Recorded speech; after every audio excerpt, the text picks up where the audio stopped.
La ciencia escribe historias todos los días y el Centro Cultural de la Ciencia, el C3, surgió para contarlas.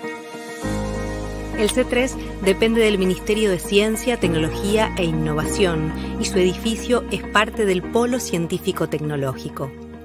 Fue el primer centro cultural público, gratuito y nacional creado para comunicar la ciencia y la tecnología. En noviembre de 2015 abrió sus puertas luego de más de 3 años de planificación y diseño.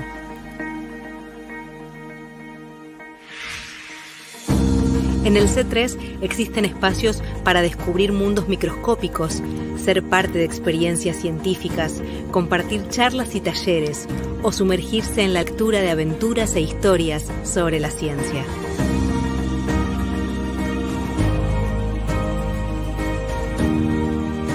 La agenda de actividades combina distintos formatos y lenguajes artísticos.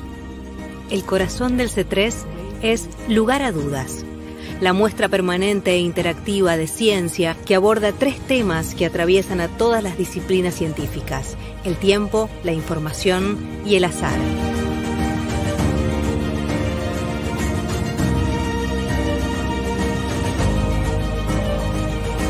Generar más instancias de encuentro y diálogo con la comunidad científica es parte de nuestra búsqueda.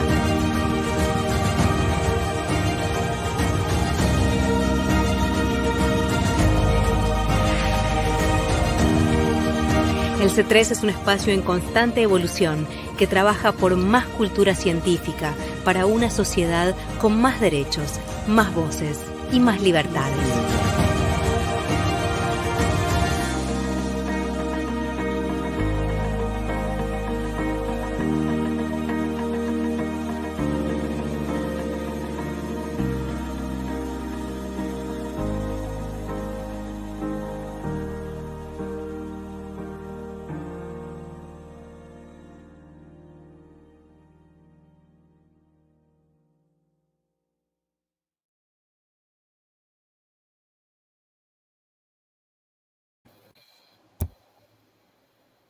Buenas tardes.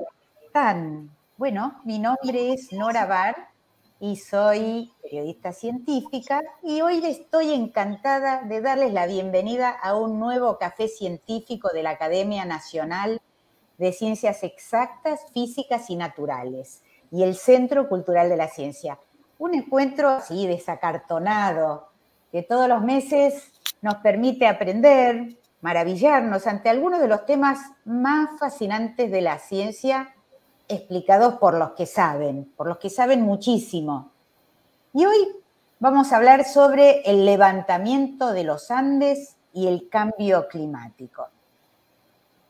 Es casi un cliché decir que tenemos a 2 invitados de lujo, pero en este caso no podemos decir otra cosa, porque nos acompaña el doctor Víctor Ramos, doctor en Ciencias Geológicas por la UBA, profesor emérito de la Universidad de Buenos Aires, investigador superior del CONICET en el Instituto de Estudios Andinos, y Laura Giambiaggi, doctora en Ciencias Geológicas, investigadora principal del CONICET, directora del Grupo de Tectónica del Instituto de Nivología, Glaciología y Ciencias Ambientales de Mendoza.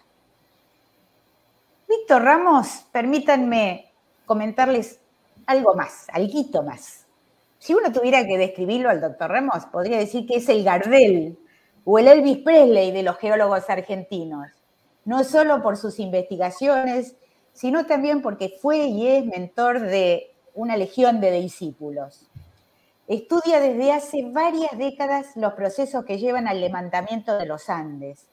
Recibió 20 importantes reconocimientos, incluyendo el Premio México en Ciencia y Tecnología para investigadores iberoamericanos, el CONEX de Platino, el Premio Fundación Bunge-Born, el Premio USAID del Ministerio de Ciencia y Tecnología, las 2 máximas distinciones a las que aspiran los científicos argentinos.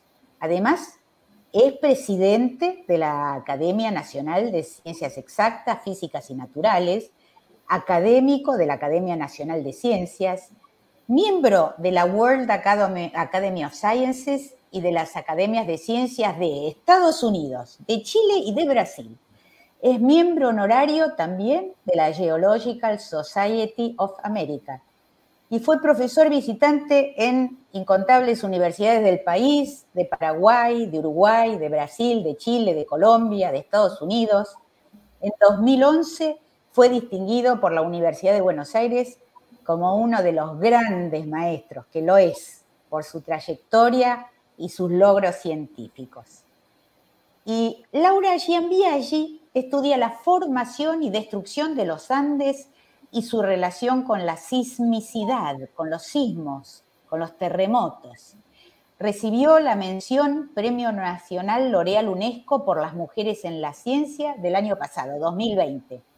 Es miembro honorario de la Sociedad Geológica de América, también en 2020, y es la primera geóloga sudamericana en recibir esta distinción en más de 100 años. Además, recibió el premio Juan Holzager de la Academia Nacional de Ciencias Exactas, Físicas y Naturales y el premio Storni de la Asociación Geológica Argentina. Creo que no exageré cuando les dije que hoy tenemos un panel de lujo, ¿eh? Realmente no podemos pedir más. Así que, bueno, vamos a pedirle a nuestro primer expositor, al doctor, al investigador admirado y querido por una comunidad de investigadores y de periodistas también, al doctor Víctor Ramos, que nos cuente un poco sobre eso que viene estudiando hace tanto tiempo y que conoce tan bien. Si uno debiera darle un título, tendría que decir que es el señor de los Andes. Doctor, ¿cómo le va? Buenas tardes. Buenas tardes, Nora. Muchas gracias por sus palabras. Ante todo, para mí es muy grato poder hablarles un poco de los Andes. Y hoy vamos a hacer una cosa muy particularizada de lo que producen los Andes. Vamos a hablar un poquito de cómo se forman, pero básicamente vamos a hablar de cómo el clima ha ido cambiando a través de los millones de años para tener conciencia de lo que estamos viendo en este momento. Es una foto instantánea de un proceso que hace muchos millones de años se viene produciendo. Y para ello me gustaría empezar a presentarlo. A ver si podemos hacer acá. No sé cómo se pone esto en modo presentación acá. Ahí estamos. Perfecto. Me gustaría primero dar nociones muy simples de lo que es la tectónica de placas, ¿cierto? Todo el mundo sabe de lo que es la tectónica de placas, las placas, los continentes se mueven. Pero cuando se mueven, produce una serie de cosas que es importante tenerlas presentes.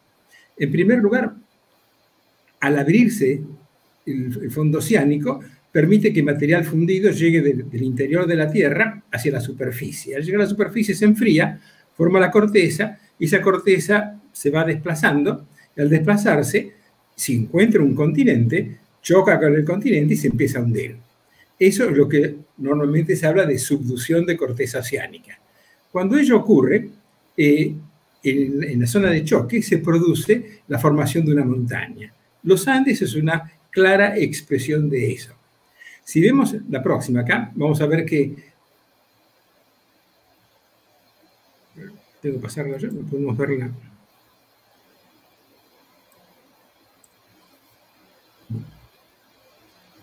No sé si me la pueden pasar la próxima, porque yo no... Quedo para ahí.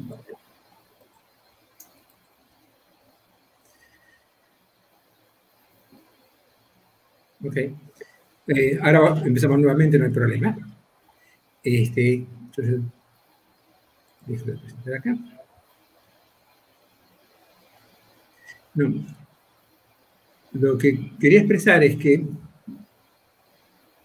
si lo ponemos en modo presentación,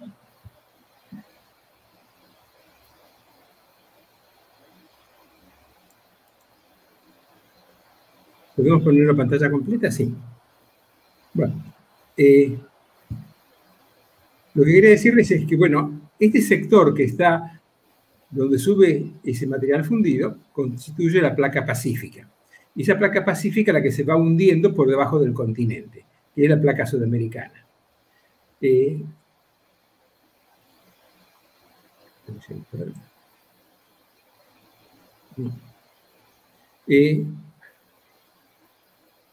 Ahora sí.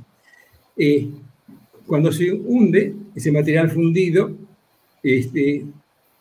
cuando se hunde la corteza oceánica se empieza a fundir y parte de esa placa oceánica se empieza a deshidratar, toma contacto con los materiales fundidos del interior de la corteza y produce los volcanes. Y aquí le quería poner 3 ejemplos de volcanes que son muy representativos, que es una forma de cómo se construyeron los Andes. Acá tenemos un volcán Sabancaya, que estuvo activo entre 1986 y 2003. En la próxima vemos al volcán Ubinas, que estuvo activo entre 1677 y 1956. Y en la próxima vemos al volcán Misti. Todos ellos son grandes aparatos volcánicos que, de cierta forma, están construyendo los Andes. Quiere decir que generan topografía, generan una barrera a un montón de cosas que vamos a ver después. El volcán Misti, por ejemplo, tiene como 5.500 metros de altura, está justo al pie de la ciudad de Arequipa. Es un volcán netamente peligroso porque en cualquier momento puede entrar en erupción. En la próxima vamos a ver que no es solamente que se forma el volcán que es activo, sino que la fricción que hay entre la luz oceánica y el continente produce una zona de intensa deformación. Hay mucha deformación en el contacto entre la corteza oceánica y el continente, pero esa fricción se propaga, se transmite hacia el interior del continente, produciendo toda una serie de fallas y fracturas y deformaciones que son las que caracterizan las montañas de los Andes. Es interesante que toda esa deformación, esa ruptura de la corteza, produce terremotos. Y esos terremotos son los que fragmentan esa misma corteza y a través de las fallas levantan la cordillera y permiten su ascenso. Estos 2 procesos van siempre juntos. Se forma un volcán, empieza a construir una topografía y después la fricción que hay entre la corteza oceánica y la corteza continental fractura, produce fallas, terremotos que van levantando poco a poco la cordillera de los Andes. Cuando decimos poco a poco, estamos hablando de que a veces tarda, qué sé yo, 10, 20 millones de años en llegar a la altura actual, pero es un proceso que es continuo a través de diferentes pulsos que van produciendo este levantamiento. Ahora que sabemos cómo se forman los Andes, veamos un poquito cuál es la situación actual. En el próximo diapositivo van a ver que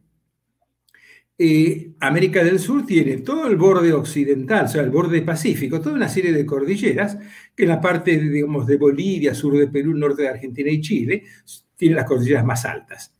Esas cordilleras más altas que ustedes ven ahí produce una barrera a los vientos dominantes en la zona. Ahora, 30 segundos de climatología. Al norte y al sur del trópico de Capricornio, aproximadamente los 33 grados de latitud, al sur los vientos provienen del sudoeste. Son los vientos alisios, son vientos húmedos, fríos, que vienen del Pacífico. Al norte tenemos vientos que vienen del noreste, vienen de las zonas tropicales, son vientos mucho más cálidos, llenos de humedad, que cuando entran en el continente produce una serie de precipitaciones y lluvias, y cuando llega a la cordillera empiezan a ascender esos vientos, se enfrían y producen grandes precipitaciones. Quiere decir que, en cierta forma, la presencia de la cordillera está interrumpiendo esos vientos húmedos que vienen de dirección noreste. Algo parecido también pasa con los del sur, pero miremos primero los del norte.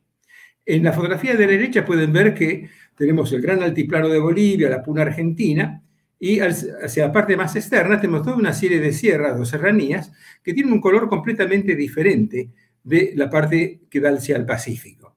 Cuando miramos en la próxima diapositiva lo que está en el Pacífico, aquí vemos justo el norte de Chile, estamos viendo la zona, digamos, de la península de Mejillones, ahí al sur de la península de Mejillones tenemos la ciudad de Antofagasta, y lo primero que nos llama la atención es que toda esta zona es una zona tremendamente árida. Hacia el norte tenemos el desierto de Atacama.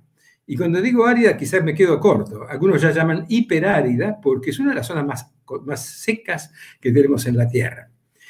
Hay años que tiene un promedio cerca de 0 milímetros por año. Y como ustedes ven, la roca está la roca viva ahí expuesta, dado que los procesos de erosión son muy lentos, casi no hay ríos que surquen esta zona, y muestra un paisaje tremendamente árido. En cambio, cuando nos vamos hacia el otro lado, en la próxima podemos verlo,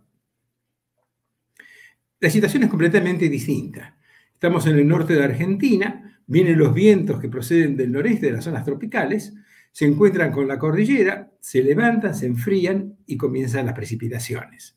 Y eso hace que en este sector aquí, del norte de Argentina y sur de Bolivia, tengamos lo que se conoce como la selva subandina de Salta y Jujuy, del sur de Bolivia, que también recibe el nombre de las Yungas, que es una zona tremendamente selvática, digamos, muy distinta a lo que hemos visto en el lado chileno. Pero tan pronto subimos esta parte de las sierras subandinas y entramos en la parte más alta de la cordillera, entramos al desierto de la Puna de Atacama. Y el desierto de la Puna de Atacama es realmente una zona donde llueve muy, muy poco. Las precipitaciones varían de un sector al otro, pero oscilan siempre entre 200, 300, no más milímetros por año, que es un neto contraste a los 1.000, 1.500 milímetros por año que nos llueve en el pie subandino. Hacia Bolivia todavía llueve mucho más. O sea, en Bolivia hay sectores que llueven hasta 2.000 o 2.500 milímetros por año en promedio. Entonces, vemos aquí en este ejemplo, y eso se ve muy bien en la fotografía de la izquierda, que el altiplano es una barrera a los vientos húmedos que vienen del noreste. Entonces, en cierta forma, está condicionando el clima que tenemos hoy día, a grandes rasgos, entre el sector oriental y el occidental. Si pasamos al próximo fotografía y nos vamos ahora hacia el sur, vamos a ver cómo es la situación actual en la Patagonia. Nuevamente, los vientos dominantes al sur de los 33 grados de latitud proceden del sector sudoeste. Esos vientos, ya con solo mirar el mapa de la Patagonia, vemos que hay una parte llena de vegetación con algunas montañas nevadas, el hielo continental norte, el hielo continental patagónico, y ese hielo continental y la zona de intensa precipitación que tenemos ahí nos está indicando que es muy diferente, muy distinto a lo que tenemos del lado argentino de la Patagonia.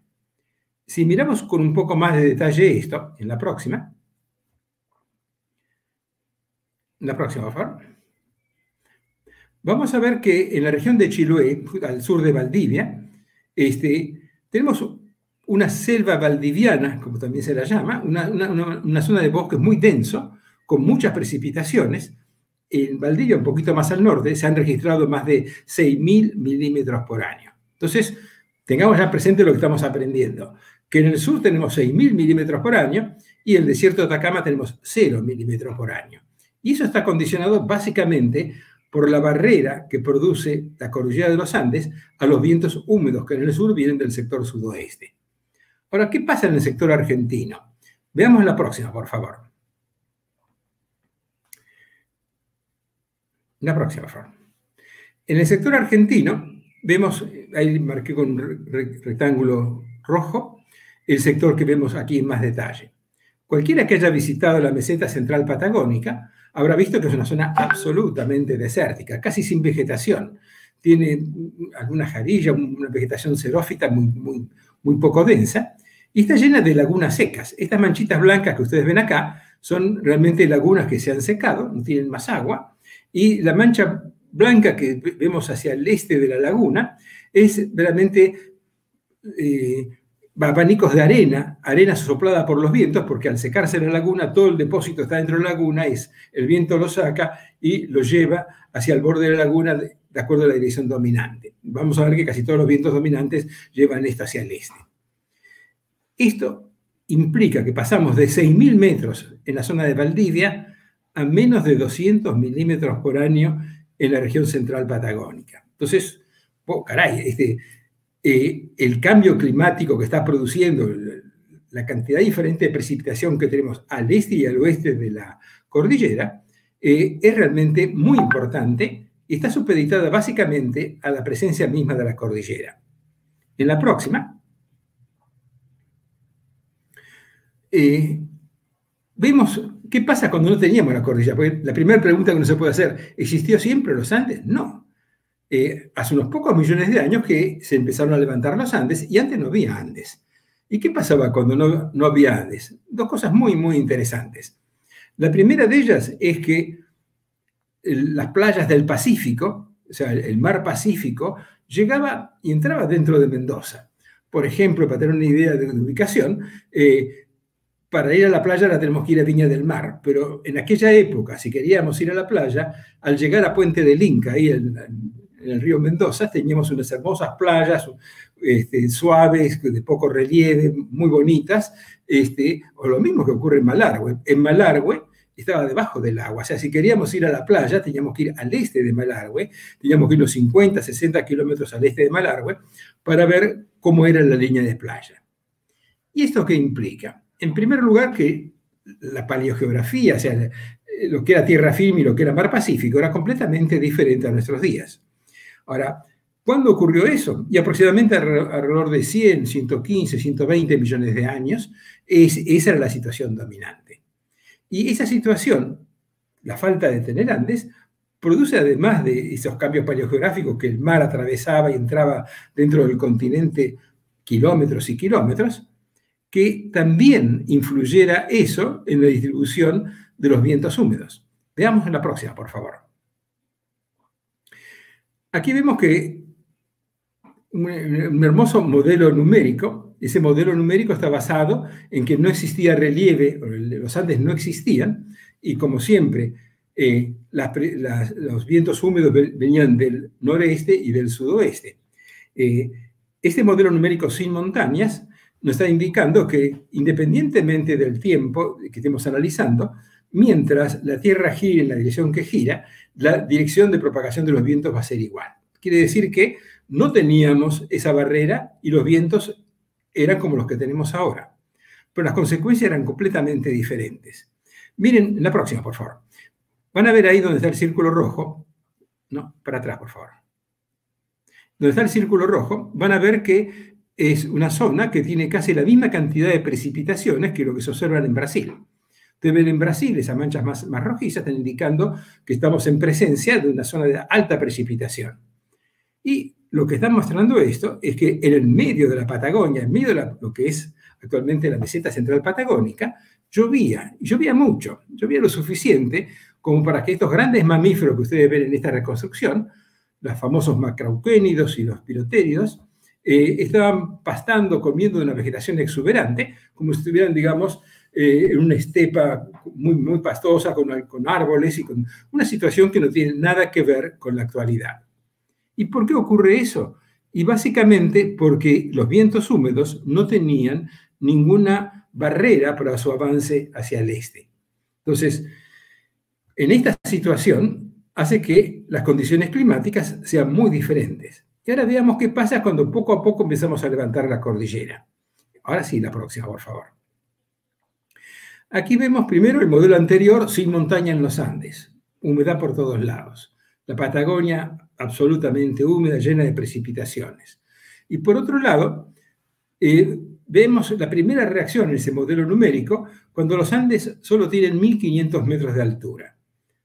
Tengamos presente que los Andes en la parte central llega hasta 6.000, 7.000 metros, en la parte patagónica llega hasta 4.000 metros, pero ya con 1.500 metros que se levanta, empieza a haber marcadas diferencias en la cantidad de precipitaciones que tenemos al este y al oeste de los Andes. Esto es muy interesante porque lo que les mostraba antes, lo que dicen los paleontólogos, los especialistas en mamíferos, que se han desarrollado tan ampliamente en esta parte patagónica, es corroborada por los estudios isotópicos. ¿Qué ocurre? Si vamos a Chile, vemos la composición del agua meteórica, analizamos sus isótopos de oxígeno, vamos del lado argentino y hacemos el estudio correspondiente a las mismas aguas meteóricas, vamos a ver que actualmente las aguas que están en la Patagonia al este de la cordillera y están al oeste tienen composiciones isotópicas muy diferentes. Ahora, interesante, como esas aguas han dejado en los depósitos su registro geológico, podemos hacer análisis isotópicos de ese registro geológico. Y vamos a ver que ahora son muy diferentes. Hace 5 millones de años no eran tan diferentes. Hace 10 millones de años eran bastante parecidas. Y hace unos 15, 17 millones de años eran exactamente iguales. ¿Qué significa esto? Que esta barrera que estamos viendo acá empezó solamente hace entre 15 y 17 millones de años. Antes no había ninguna barrera al pasaje de esos vientos húmedos y a las precipitaciones.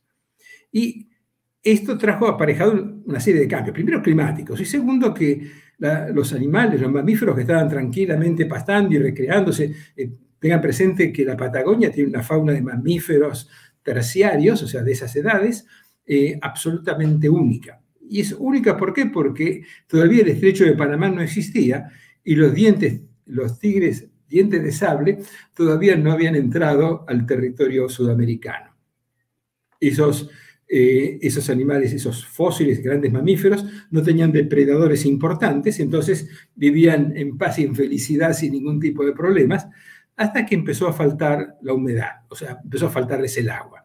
Y en la próxima vemos esa flecha, la próxima, por favor, vemos una flecha que nos está indicando, la próxima, cómo ha ido migrando la parte húmeda. Y de la misma forma que el modelo numérico nos muestra cómo ha ido migrando la parte húmeda, han migrado esos grandes mamíferos. Esos mamíferos que estaban en paz y felices en la Patagonia empezaron a caminar hacia el norte. Encontramos faunas muy similares, faunas exactamente iguales en algunos de sus géneros, a las que aparecen en Bolivia, las que aparecen en Jujuy, que aparecen en Salta, que aparecen en la región amazónica. Quiere decir que el levantamiento de los Andes empezó a secar la zona, empezó esa fauna ir cada vez más hacia el norte, a zonas con mayor capacidad de lluvia. En la próxima, me gustaría sacar unas conclusiones parciales de lo que hemos visto.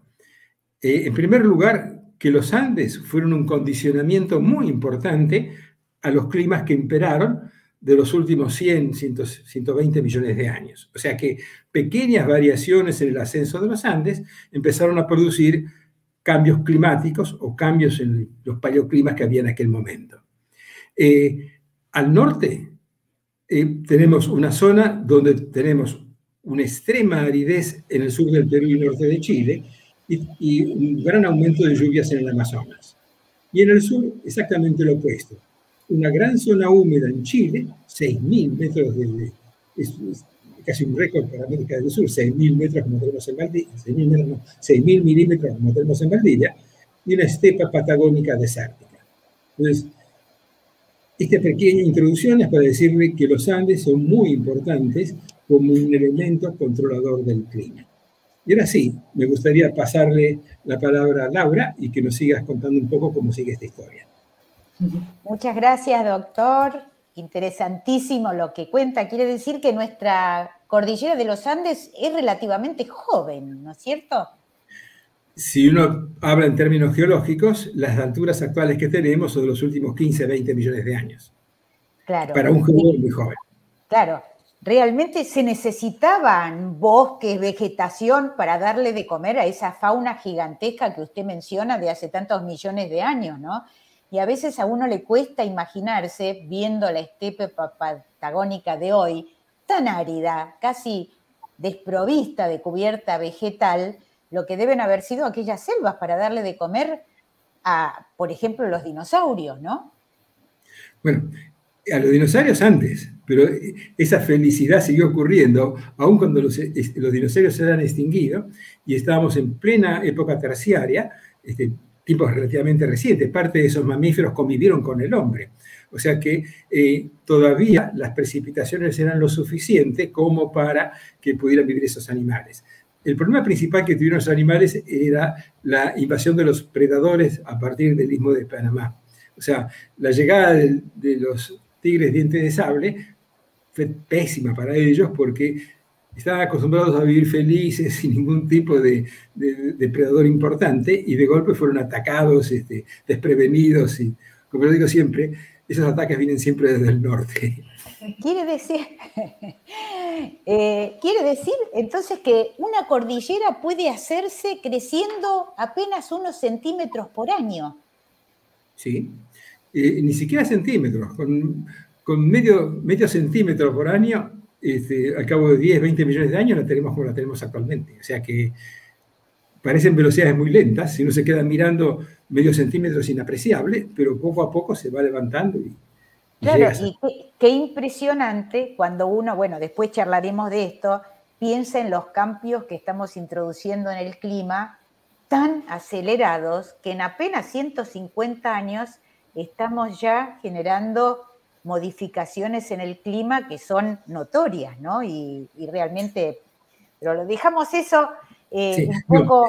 me gustaría que Laura nos cuente un poco y después volvemos a charlar del tema. Y después volvemos a charlar sobre esto. Y ahora, Laura, te vamos a escuchar con muchísimo interés acerca de tus estudios, tus investigaciones acerca de la cordillera y los sismos. Bueno.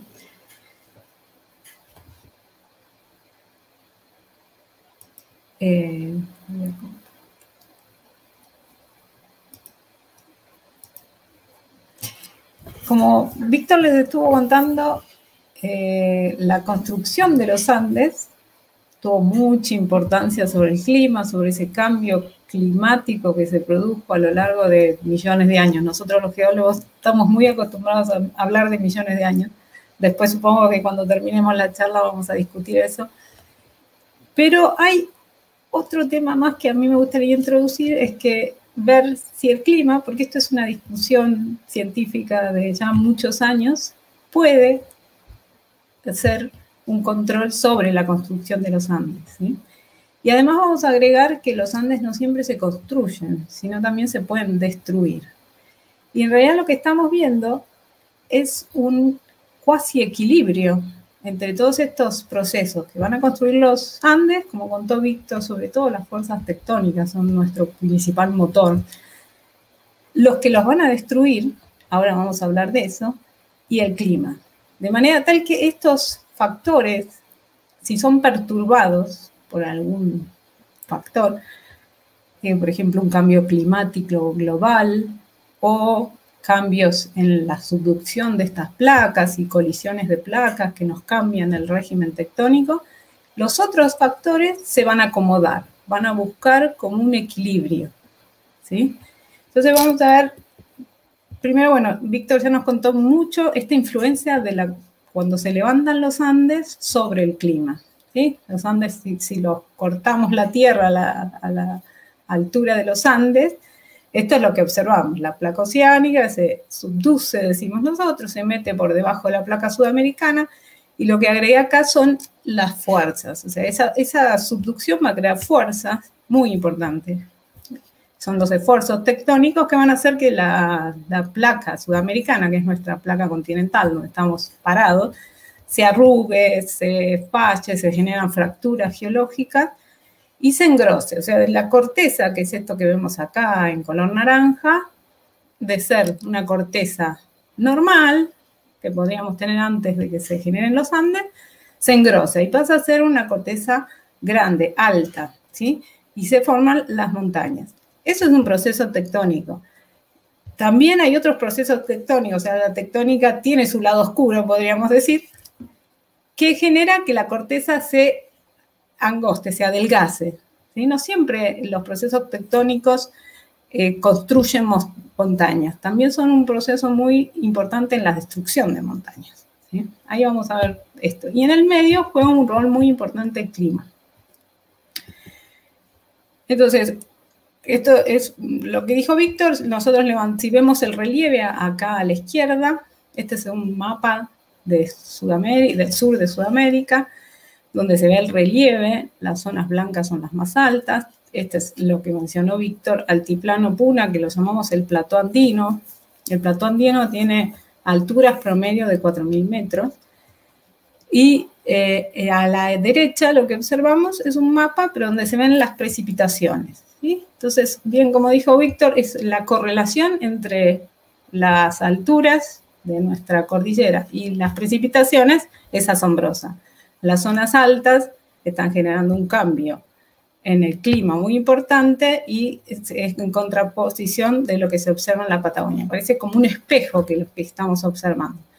En parte son la dinámica de los vientos atmosféricos, pero mucho tiene que ver este levantamiento, sobre todo en los sectores más altos del plató andino, los sectores de Perú, oeste de Bolivia, norte de Chile y noroeste argentino. ¿Sí? El plató andino, cuando se levanta, lo que genera es una barrera para los vientos, una barrera para los vientos, el movimiento astenoférico, que genera que los vientos se desvíen y manden hacia el sur humedad, ¿sí? Los vientos que vienen del Atlántico, desde el trópico, llegan a todo lo que es la cuenca de Amazonas y van a desviar toda esa humedad hacia el sur, y la pampa, como la que conocemos hoy en día, no sería pampa húmeda si no estuviese la cordillera, el plató levantado. Entonces, por ese lado se ve una correlación perfecta, digamos, topografía con el clima. Y esta me gustó la figura porque es una figura donde vamos hacia la Patagonia extraandina y se ve muy bien lo que Víctor estuvo contando. Se ve la cordillera de los Andes como una columna vertebral de Sudamérica hacia el sur, hacia el fondo de nuestra imagen, y se ven todos estos vientos que ingresan desde el trópico y migran hacia el sur y llevan toda la humedad hasta la pampa húmeda, digamos. Y ahí tenemos una relación muy directa con la tectónica, con el clima. Este es un trabajo, perdón, se me cayó, muy importante que salió publicado en la revista Science y cuenta un poco la historia de la cuenca Amazonas. Sí, la cuenca Amazonas, uno piensa, bueno, siempre estuvo ahí, siempre tuvo humedad y siempre fue muy rica en biota y en fauna. Y no fue tan así, digamos. Si nosotros miramos el primer dibujo, el primer mapa, es una reconstrucción de todos los datos que sabemos geológicos y paleoclimáticos del comienzo de la era cenozoica. Estamos hablando de 65 a 33 millones de años.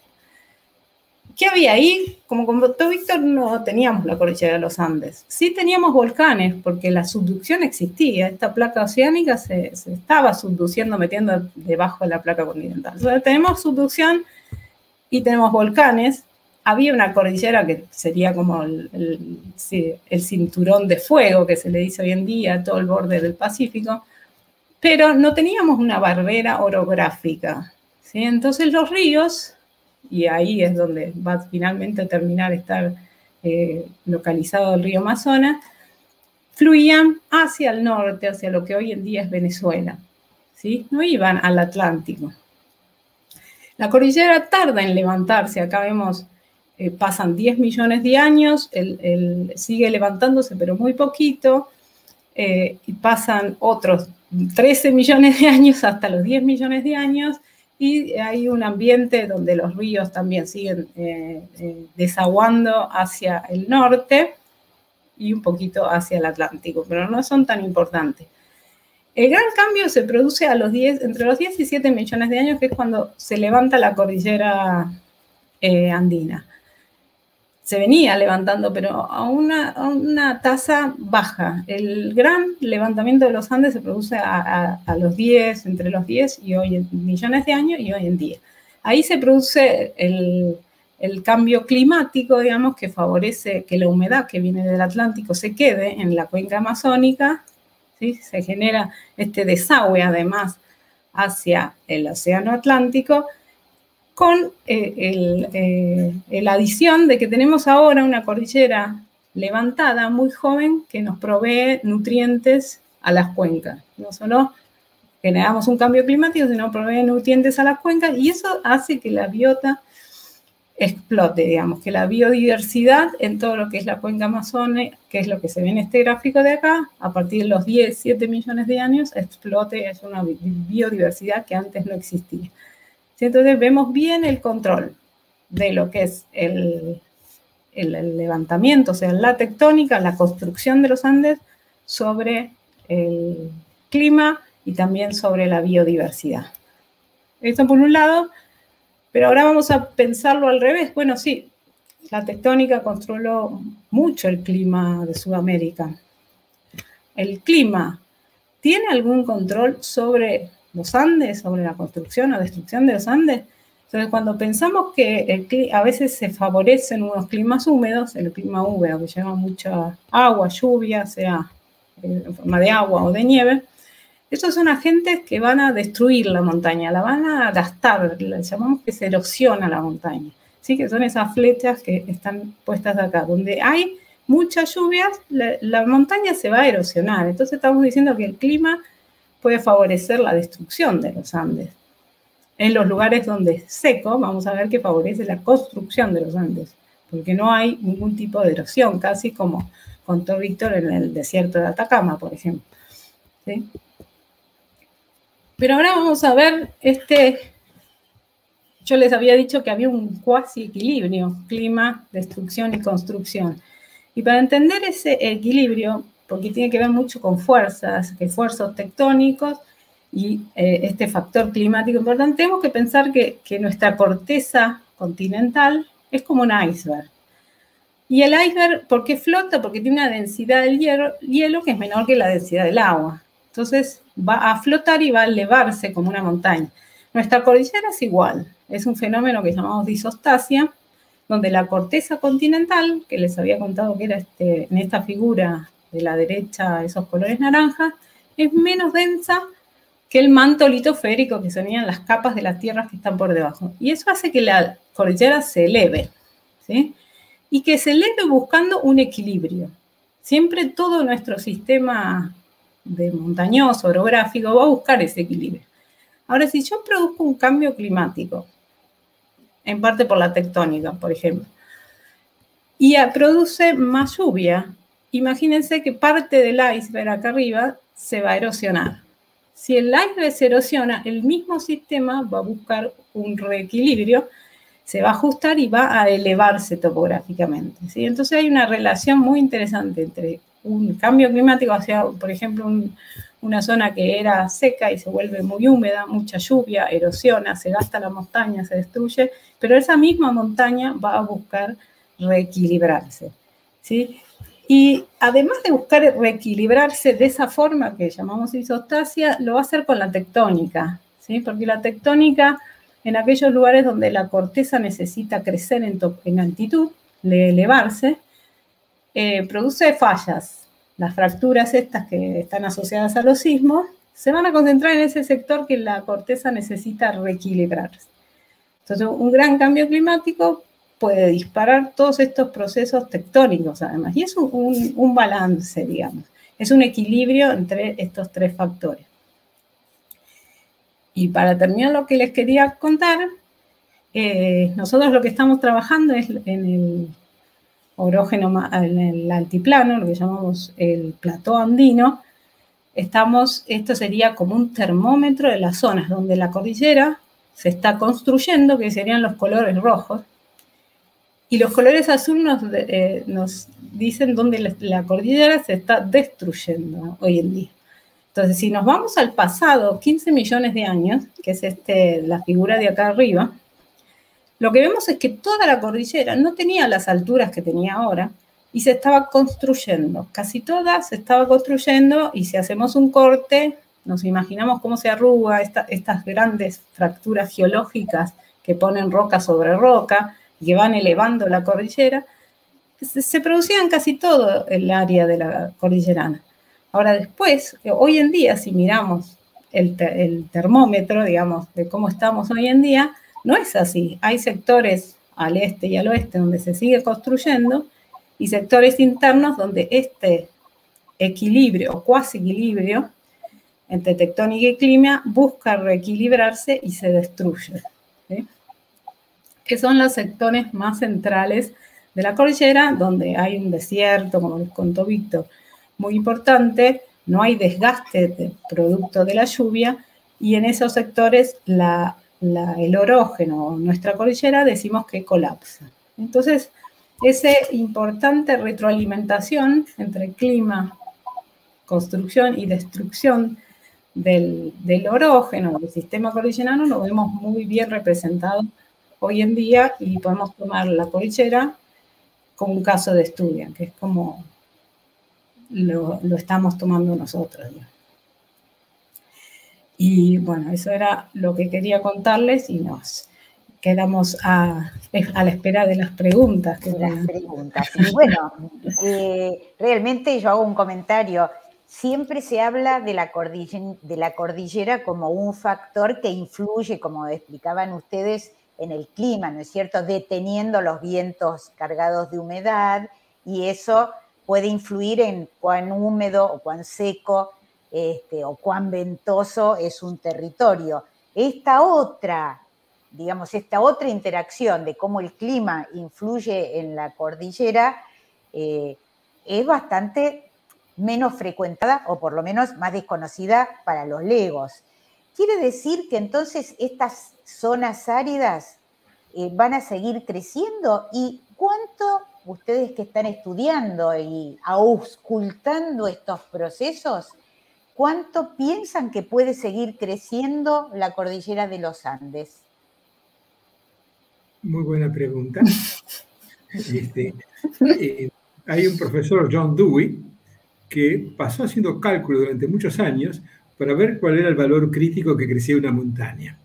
Él empezó estudiando la zona del Himalaya y dijo, bueno, en esas zonas con la colisión que está produciéndose en el Himalaya, la altura máxima que puede llegar a tener es 9 a 10 kilómetros. Si llega a alcanzar esa, empieza a caerse porque las fuerzas que existen no pueden seguir subiendo.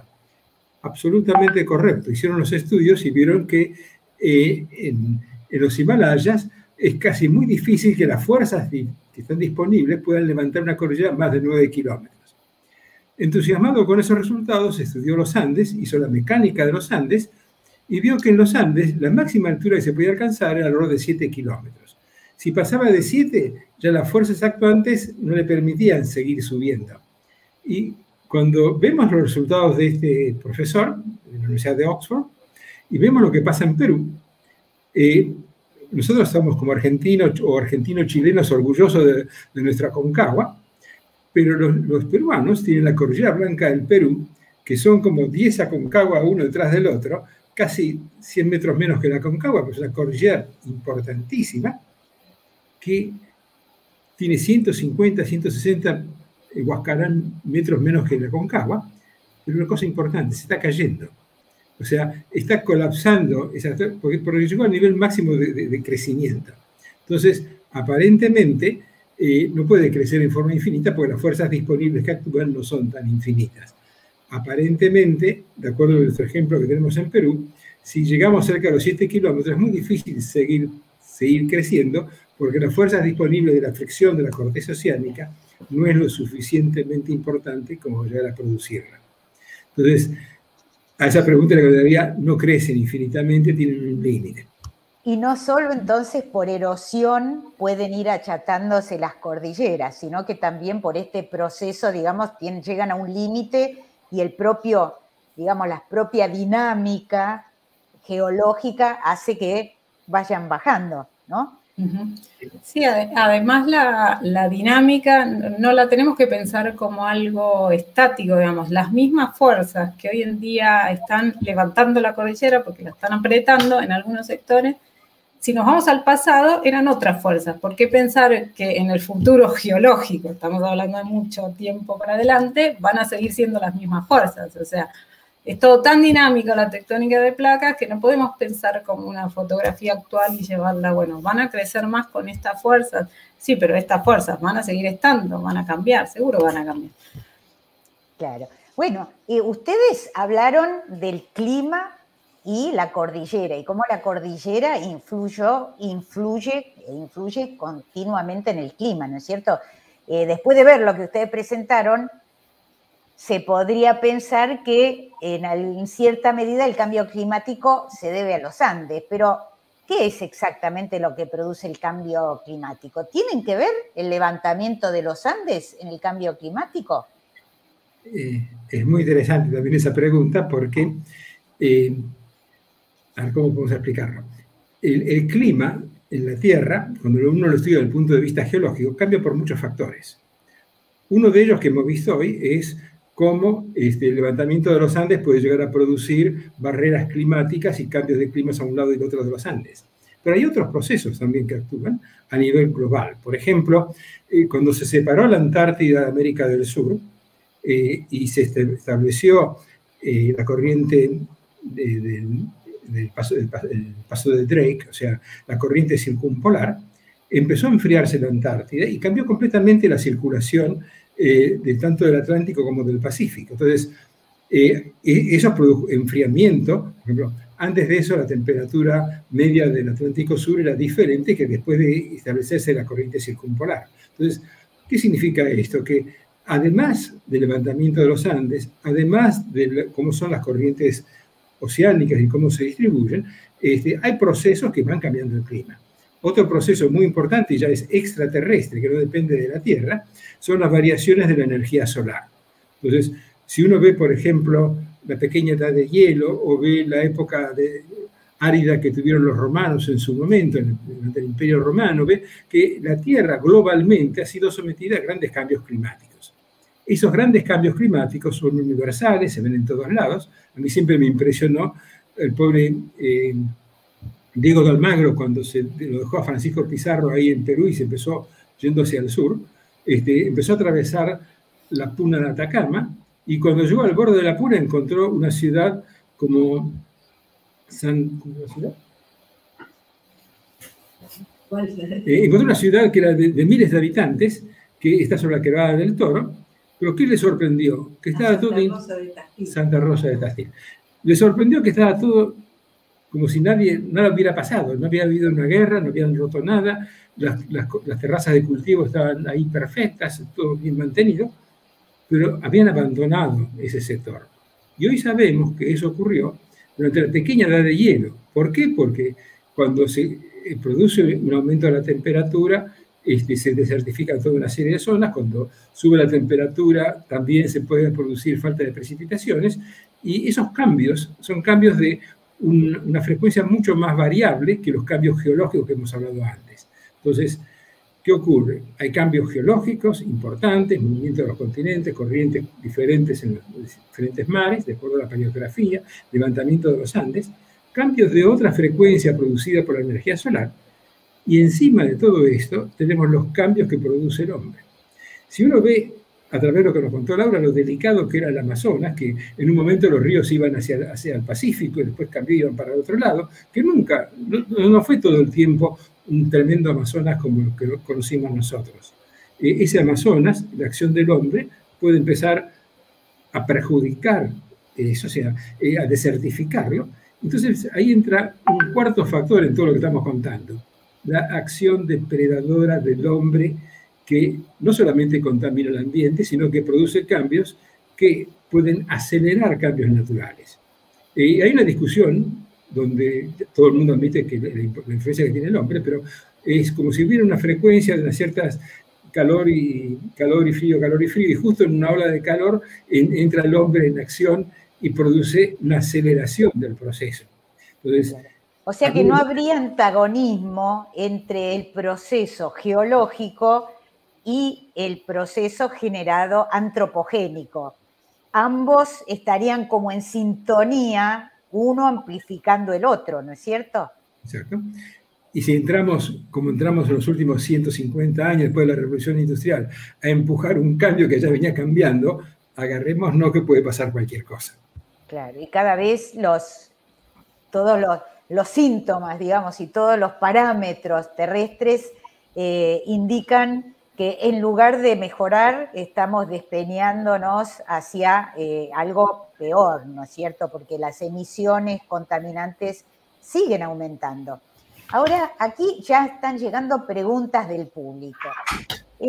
A propósito de los sismos, siempre me acuerdo que cuando fue el último terremoto de Valparaíso, y cada vez que hay un sismo nosotros recurrimos al doctor Ramos, y alguna vez preguntándole acerca de los terremotos, el doctor me dijo, terremotos hay siempre, el problema es que no siempre caen en zonas pobladas o en zonas con densidad de población, y a veces cuando ocurren en un lugar despoblado no nos enteramos, pero los servicios geológicos del mundo sí los están midiendo, y a mí todo el tiempo me llegan los avisos de que hubo un movimiento sísmico en tal o tal otra parte del mundo. Y aquí hay una persona del público que nos pregunta, ¿hay más sismos ahora y terremotos que en otras épocas? No, nos lo hacen todo el tiempo esa pregunta. Está bien, es cierto, porque tal vez hay más divulgación de los fenómenos, ¿no? Hoy uno tiene más conciencia ahora de las cosas. Y la respuesta es no. Mientras hubo tectónica de placas, hubo sismos, no siempre fueron al mismo ritmo, ¿no? Depende de la tectónica.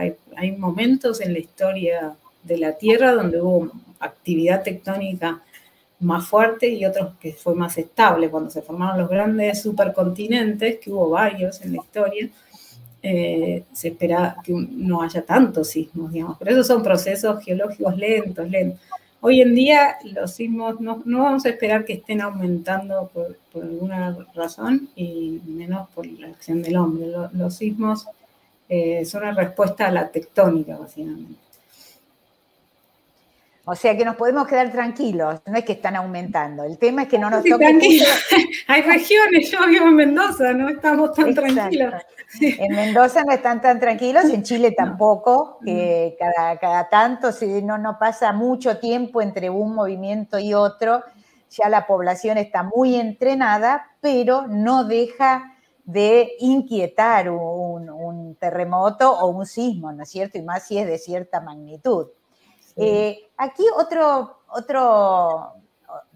persona nos pregunta, que leyó sobre la formación del campo de hielo patagónico y dice que solo una vez se abrió el pasaje de Drake entre Sudamérica y la Antártida. Si nos pueden contar algo al respecto. ¿Ocurrió esto? ¿Cómo fue? Es más complejo quizá, porque el pasaje de Drake, hay discusión, pero eso se produjo alrededor de los 32 millones de años, donde empezó a enfriarse la Antártida y empezó a aislarse el hielo antártico. Hay una discusión en estos momentos sobre qué es lo que produjo la formación del hielo antártico, que aparentemente se produjo alrededor de los 6 millones de años. Hay unos que dicen que el hielo antártico se produjo porque a los 6 millones de años se alcanzó una altura tal la cordillera que permitió ser englasada. Entonces, que el levantamiento de la cordillera permitió que los vientos húmedos que venían del oeste, al llegar a la cima, se enfriaran y cayeran en forma de nieve y empezaron a formar el casquete de hielo. Yo diría que esa es aparentemente la opinión que hay mayor consenso. Pero fue unos cuantos millones después de la apertura de la corriente circumpolar. Lo que sí es cierto es que si no hubiera habido corriente circumpolar, quizás no hubiera existido el campo de hielo norte. Pero son dos procesos distintos, uno quizá como consecuencia del otro, pero muchos millones de años después. Otra pregunta. ¿Es posible pensar que el cambio en el sistema climático que estamos atravesando hoy, y que, bueno, de hecho las Naciones Unidas es uno de los temas importantes de su incumbencia y se producen todos los años reuniones de presidentes, reuniones de científicos, hay reportes? ¿Puede ser que este cambio climático tan acelerado que ha hecho subir la temperatura más de 1 grado modifique la dinámica de construcción-destrucción de los Andes? La respuesta sería sí, pero son procesos, o sea, todo lo que es tectónico, construcción y destrucción son procesos muy lentos. Y estamos hablando de 2 escalas de tiempo bastante distintas, ¿no? Una es bastante, en tiempos geológicos es instantáneo para nosotros un cambio climático como se registra ahora, y lo otro son procesos que pueden llevar cientos de miles a 1 millón, 2 millones de años, ¿verdad? Entonces, sí, por eso hablamos de que hay un equilibrio clima-tectónica, pero es como un cuasi equilibrio porque le cuesta mucho recuperarlo, o sea, le cuesta mucho tiempo recuperarlo, ¿no? La tectónica se ajusta, pero son cientos de miles de años para ajustar un cambio. Entonces, sí. Cuando uno escucha cientos de miles de años, se siente muy chiquitito, ¿no? Porque la escala geológica nos deja, digamos, el espacio de vida de un ser humano o de su familia, queda tan chiquitita al lado de estos procesos que, por supuesto, exceden lo que uno puede imaginar, ¿no es cierto? Aquí hay otra pregunta. Dicen, ¿creen que hay correlación entre el aporte de sedimentos a la fosa, por ejemplo, mayor al sur de Chile y menor en el norte de Chile, y la ocurrencia de grandes terremotos de interplaca? Hay bastante relación, porque normalmente cuando uno habla, por ejemplo, del sur de Chile, la fosa, que es el contacto entre la corteza oceánica y el continente, tiene tantos sedimentos con esos 6.000 milímetros de lluvia que tenemos en Valdivia, hay ríos caudalosos que están continuamente aportando sedimentos a la trinchera y la han colmatado, la han tapado completamente. Y una trinchera oceánica, o sea, la zona de contacto, si le ponemos muchos sedimentos que están saturados en agua, es lo mismo que si lubricáramos la fosa. Entonces, al lubricar la fosa, el movimiento es mucho más imperceptible, está suavizado, se puede decir. Si vamos al norte de Chile, donde llueve 0 milímetros por año, no hay sedimentos, la fosa es una de las más profundas que tenemos en los Andes, en América del Sur, en la costa pacífica, tiene hasta 8.000, 9.000 metros de profundidad, contra 1 o 2 kilómetros que podemos ver en otros lados, que generalmente lo hablamos como una fosa hambrienta porque no tiene sedimentos. ¿Y qué pasa? Todo lo que va cayendo ahí es triturado, roto y empujado hacia adentro. Y eso es un proceso que produce mucho mayor fricción. Al producir mayor fricción produce más terremotos, y al producir más terremotos va desgastando y rompiendo el continente. Está en el proceso de tanta envergadura que se llama erosión cortical. O sea, va erosionando el continente decenas de kilómetros a través de millones de años. O sea que si uno se paraba en Chile, lo que es Antofagasta, por ejemplo, ahora, hace 50 millones de años atrás, el margen continental estaba 80 kilómetros hacia el oeste, metido mar adentro. Todo eso se perdió por erosión cortical. O sea, la pregunta es, sí, muy importante, los sedimentos lubrican la fosa y esa lubricación permite bajar la fricción, la resistencia y por tanto la actividad sísmica o las fracturas que generan en la fosa oceánica los terremotos. Otra pregunta aquí. ¿Puede ser que el deshielo produzca un proceso isostático que lleve a ocurrencia de más sismos? Y yo agrego algo que está conectado, digamos. Se habla mucho sobre el deshielo de los glaciares. ¿Y cómo afecta eso la dinámica de la cordillera? Muy bueno. Sí, bueno, primero el proceso isostático está registrado en muchas regiones del mundo, sobre todo lo que contó Víctor. Después está Gran Edad del Hielo y muchas otras que hubo en el pasado, donde uno saca una cobertura de glaciar de arriba de una corteza y la corteza se acomoda con este reajuste que llamábamos reajuste isostático elevándose. Al sacarle peso, también hay trabajos que proponen que se aumenta la sismicidad porque la cordillera no solo utiliza, digamos, para llegar a este reequilibrarse, no utiliza solamente el reajuste isostático, sino que también la tectónica. De este fallamiento que pone roca sobre roca y va levantando la cordillera. Son dos fenómenos, digamos, que produce que se reajuste el sistema. Y sí, hay trabajos que proponen eso. Permítanme hacerle una pregunta que seguro les deben haber hecho miles de veces. Y es, ¿por qué todavía no se pueden prever con antelación los terremotos y los sismos? ¿Se podrá alguna vez? Yo creo que en algún momento vamos a llegar a saberlo, pero son tantos los factores que intervienen que es muy difícil acomodar todas las variables para saberlo. Pero en este mundo de la inteligencia artificial, en este mundo de la gran ciencia de datos, estoy seguro que tarde o temprano se va a poder predecir. Tenemos ejemplos muy aproximados de la predicción de terremotos. Siempre cuento que los Apeninos en Italia, donde hubo un famoso terremoto ahora unos 15, 20 años, que fue muy grande, impredecible, ese terremoto hizo que uno de los sismólogos, un geólogo que estaba estudiando la zona, le dijo a la gente, miren, vayan tranquilos a sus casas que no va a pasar nada, y esa noche se murieron no sé cuántos. O sea que, ¿qué ocurrió? Mientras estaba todo el mundo preocupado por los terremotos, había un grupo de biólogos que estaban muy lejos de la zona del terremoto, estaban estudiando en una charca, en una pequeña laguna, la frecuencia de copulación de los sapos. Entonces, contaban todas las noches cuántas copulaciones había, miraban la temperatura, la humedad, y hacían un registro a ver si la actividad sexual que tenían esos sapos tenía alguna relación directa con la humedad o con la temperatura. ¿Qué ocurrió? Venía más o menos con una variación normal y de golpe, durante 2 o 3 días se interrumpieron todas las cópulas entre los sapos. No sabían qué pasaba. Y se interrumpió, no hubo más actividad sexual entre los sapos y después poco a poco empezaron a funcionar de vuelta. Cuando llevan todos esos datos al laboratorio, se enteran que hubo un gran terremoto en esa zona de Italia, y ese gran terremoto fue exactamente en el momento que, 2 o 3 días después que los sapos dejaron de copular. ¿Y qué se sabe? Bueno, en ese momento fue un gran éxito de los biólogos, hicieron una publicación en el Journal of Zoology de la época diciendo que los sapos pueden predecir la presencia de terremotos.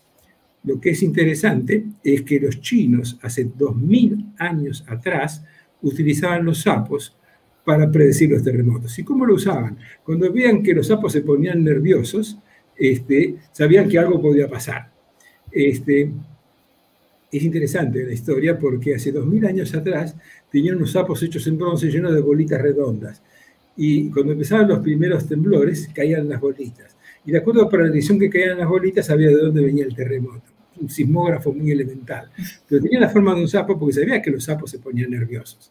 Entonces, eso se sabe que hay toda una serie de frecuencias bajas que anteceden a los terremotos que anticipan la producción de uno. La mala noticia es que muchas veces hay sismos de frecuencias bajas que se disipan y no viene un terremoto. O sea que cuando hay, todo terremoto tiene esas frecuencias bajas, pero la mayor parte de las frecuencias bajas no terminan en un terremoto, por lo cual eso nos hace difícil discernir cuáles sirven y cuáles no. Es un intríngulis, ¿no es cierto? ¿Qué se puede hacer entonces, dado que no se puede pronosticar con antelación? Tener preparado un sistema digamos, de protección civil o de prevención que permita a la gente saber exactamente qué tiene que hacer en momentos en que se da aviso, porque en el momento en que se da aviso de que sí se detectan las ondas que denotan un terremoto, sepa qué hacer.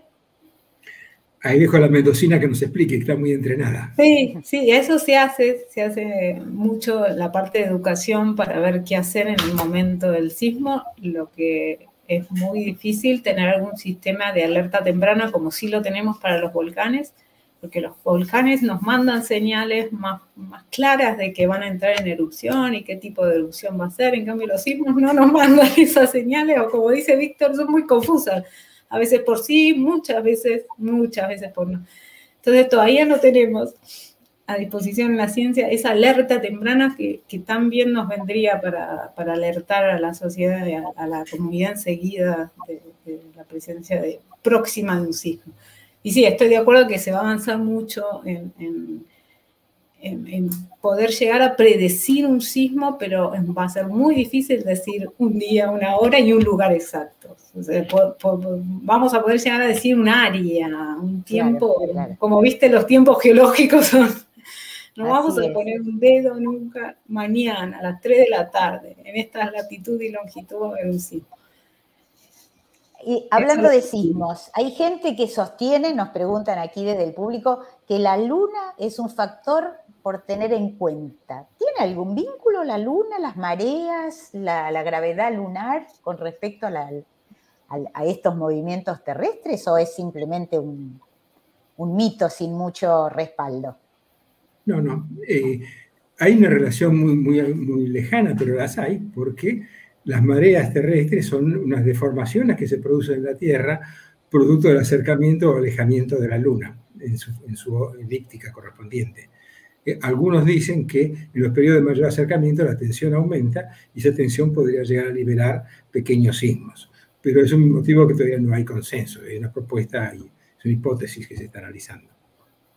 Y ahora les hago una pregunta a ustedes. ¿Les tocó estar? Sé que el doctor Víctor Ramos vivió unos cuantos, pero les tocó estar en terremotos. ¿Y cómo lo toman ustedes que son geólogos y saben cómo interpretarlo? ¿Piensan, uy, esto lo tengo que estudiar? Muy lindo ser geólogo, pero igual te asusta. ¿Te asustan igual? Laura tiene buenas experiencias en eso. Sí, porque siempre te sorprenden, porque es muy fuerte los sacudones, bueno, acá en Mendoza son muy fuertes. No por saber del sismo uno va a estar más tranquilo de lo que puede llegar a ocurrir, digamos. Contar la historia o en la localidad te genera toda esa tensión, el nerviosismo. Laura, contale la historia de tu mamá cuando te mudaste a Mendoza.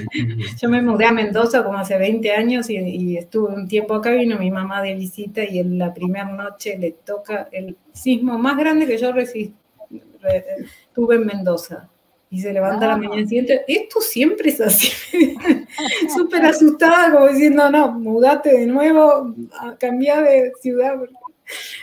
Y después de eso no hubo un sismo tan grande. Sí, nosotros acá en Mendoza tenemos sobre nuestros pies, abajo de nuestros pies fallas geológicas, las fracturas en San Juan, y se sienten acá. Este verano muy fuerte en San Juan, se sintió bastante en Mendoza. Y se sienten los de Chile, que son los de subducción, se sienten mucho acá. El sismo del 2010 del Maule, que en Chile, fue muy fuerte en Mendoza y fue muy largo. La gente toda salió a la calle. Bueno, las réplicas, mucha gente se queja mucho de las réplicas, ¿no? Porque uno no sabe cuándo es simplemente una réplica o que se viene otro. Sí. El otro día, por televisión, bueno, yo lo vi en Twitter, pero estaba el video de una periodista que estaba transmitiendo en el momento en que se produce un sismo. La cara de pavor de esta periodista fue histórica, la verdad, porque, claro, sentir que se mueve, a mí no me tocó nunca y no creo que no estaría muy contenta de estar en ese lugar. Pero sé que el doctor Ramos sí le tocó, muchas veces incluso estando de campaña en la cordillera, ¿no? Sí, pero el que me viene a la memoria ahora es uno, estaba en una reunión científica con los colegas chilenos, eran 300, 400 personas, estábamos en un hotel, empezaron a crujir, un hotel muy moderno, lleno de vidrios, empezaron a crujir los vidrios del hotel, un ruido impresionante, y de golpe veo que un 20-30% de los presentes sale corriendo como desesperado. Y otros todos tranquilos se levantaron, hicieron todo, corrieron las cosas, pusieron las cosas en su lugar y salieron de pasito caminando. Rápidamente uno aprende lo que es la enseñanza sísmica, porque los que salieron corriendo fueron los argentinos y los que venían de afuera, y los chilenos salieron caminando despacito. Ah, sí, bueno, están más entrenados. Y la última, porque también es una pregunta que muchas veces se hace. ¿Puede haber terremotos o sismos aquí en Buenos Aires? Sí. Sí. Siempre cuento la famosa polémica entre el Perito Moreno y Ameguino, ¿cierto? Allá por 1880 y tantos, hubo un fuerte terremoto en Buenos Aires y enseguida el Perito Moreno, que era un tipo muy reconocido, salió a explicarlo. Dijo, no, tranquilo todos, que esto viene de los Andes, vienen ahí de Mendoza, ha dicho, vienen de otro lado. Y Ameguino dice, no estoy de acuerdo. Y fue una polémica que se hizo en los diarios. Dice, no estoy de acuerdo porque ese terremoto se registró primero en la costa uruguaya, después en Carmelo, después en tal zona. O sea, los primeros registros vienen del Atlántico y van entrando tierra adentro. O sea que este sismo no vino de la cordillera, vino del otro lado. Y Perito Moreno, con su suficiencia, le dijo, no, absolutamente ese señor no sabe nada de geología ni de terremotos. Y pasaron muchos años hasta que aprendimos que en la costa atlántica hay terremotos. No son tan importantes ni con la frecuencia que tienen, la recurrencia es muy baja, pero son muy, muy dignos de tener en cuenta. O sea que tal vez los porteños y los que vivimos aquí en el conurbano, tal vez alguna vez nos toque sentir un terremoto, el movimiento de un terremoto en nuestros edificios altos, etcétera. Esperemos que no sea grave, que no sea peligroso, pero tendremos la experiencia también, que es algo que para la mayoría de nosotros estaba descartado. Pensábamos que aquí en La Pampa no se iban a sentir terremotos, sin embargo está la posibilidad. No solamente la posibilidad, sino que existen. Aquí en Buenos Aires por lo menos me ha tocado vivir 2 o 3 terremotos. Lo que ocurre es que la gente no toma conciencia que es un terremoto. De golpe uno ve la lámpara y ve que la lámpara empieza a desplazarse lentamente, y ahora empezado se aflojó un tornillo o algo así, no piensan que ese desplazamiento está asociado a un terremoto. El vecino de arriba que está moviendo los muebles. Claro. De hecho, la culpa del vecino, digamos. Pero bueno, existen y son cada 10, 15 años tenemos un sismo acá en Buenos Aires. Bueno, les agradecemos muchísimo, Laura, doctor Ramos.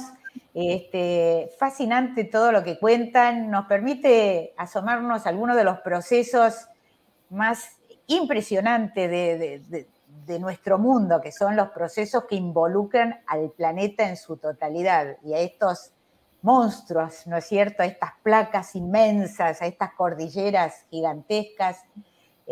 Creo que tal vez antes se estudiaban así a pie, subiendo las montañas. Ahora tenemos satélites para estudiarlas, medirlas, hacer mapas, ¿no es cierto? Y seguir todos los latidos de estas áreas de la Tierra, pero no dejan de perder sus misterios. Todavía hay muchas cosas por explicar, ¿no es cierto?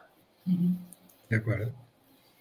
Así que bueno, les agradecemos muchísimo que hayan estado con nosotros aquí en el Café Científico de la Academia de Ciencias Exactas, Físicas y Naturales, la Academia Nacional de Ciencias Exactas, Físicas y Naturales y el Centro Cultural de la Ciencia, que tanto están haciendo para difundir no solo el conocimiento de los científicos argentinos, sino el trabajo de los científicos argentinos. Hoy estuvimos con el doctor Víctor Ramos, que estudia hace décadas los procesos que llevan al levantamiento, al crecimiento de los Andes, un científico multipremiado que integra numerosas academias y es en este momento presidente de la Academia Nacional de Ciencias Exactas, Físicas y Naturales, y con Laura Giambiaggi, que estudia la formación y destrucción de los Andes y su relación con la sismicidad. Ambos nos contaron que tanto la cordillera influye en el clima como es influida por el clima. Laura recibió la mención Premio Nacional L'Oréal UNESCO por las mujeres en la ciencia, es miembro honorario, es la primera geóloga sudamericana en recibir esta distinción en más de 100 años. Así que les agradecemos muchísimo estos minutos que nos dedicaron. Y nos vamos despidiendo, pero no sin antes invitarlos para el próximo encuentro, porque el mes que viene va a haber otro café científico como este, donde podemos hablar de ciencia, de lo que se investiga, de lo que se sabe, de lo que se va averiguando y también de lo que todavía se desconoce. Y el tema va a ser memorias, penas y olvidos. Va a ser un café sobre algo que creo que no debe haber ser humano en la Tierra que no se pregunte sobre qué nos hace recordar y qué nos hace olvidar. Más que nada, ¿por qué olvidamos? Porque uno quisiera acordarse de todo, pero bueno, es imposible. Se necesita el olvido para que podamos recordar. Y van a estar con nosotros también dos científicos destacadísimos y además dos generaciones de científicos que uno fue maestro del otro. El doctor en medicina Jorge Medina, investigador en neurociencias y en mecanismos de la memoria, y quien fue su discípulo y hoy es un destacadísimo investigador en el ámbito de las neurociencias, Pedro Beckenstein, director de investigación de la Fundación INECO y del Instituto de Neurociencia Cognitiva y Translacional del CONICET. Así que con esto nos despedimos, les agradecemos muchísimo a nuestros invitados de hoy y también a todos los que nos acompañaron en este café científico, nuevamente charlando durante un rato sobre los avances, los últimos avances en distintas áreas de la ciencia. Muchísimas gracias a todos, que tengan un hermoso mes y los vemos de nuevo el mes que viene en el próximo Café Científico. Gracias, Mar.